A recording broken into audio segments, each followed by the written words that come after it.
یک زن 33 ساله توجیک ماه فеврали امسال پس از رهایی از زندان اوین تهران به تاجیکستان برگشت. بیبی سومیا کулулова ساکنی نویای رشت را با اتهام جاسوسی به فایده تاجیکستان در ایران 2 سال حکم زندان دادند، ولی پس از 1 سال و 25 روز رها نمودند.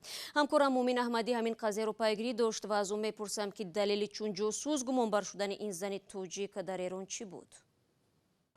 بله شهلا، در صحبتی که این زن داشت روشن نگفت که با کدام دلیل محض او را به جاسوسی گمانبر کردند، اما از صحبتش احساس می شد که او را به خاطر جمع‌آوری اطلاعات درباره اعضایان پناه برده حزب ممنوع نهضت اسلامی تاجیکستان در ایران متهم کردند. او گفت که همچون دلیل مقامات ایران چندین عکس رفت آمد او به سفارت ایران را استفاده کردند و صحبت‌های تلفنی او با یک مقام سفارت تاجیکستان در ایران در این پرونده استفاده شده است، اما ادعا داشت که این پرونده ساخته است و او هیچگاه جاسوس تاجیکستان در ایران نبود.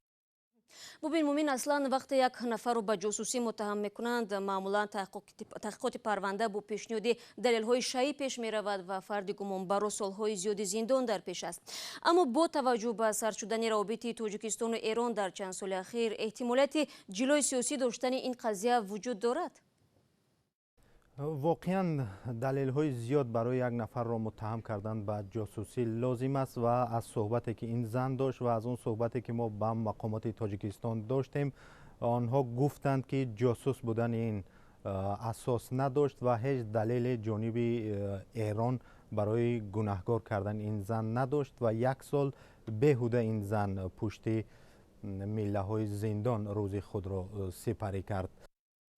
تشکر مومن. همکاران ما تلاش دارند به واسطه با خودی بیبی سومیا کулулова که حالا در نویای رشت است تماس بگیرند. جزئیات بیشتری به دست آمده را شما میتوانید بعدا در سامانه ما و هم آزادی ویدیو یوتیوب پیدا نمایید.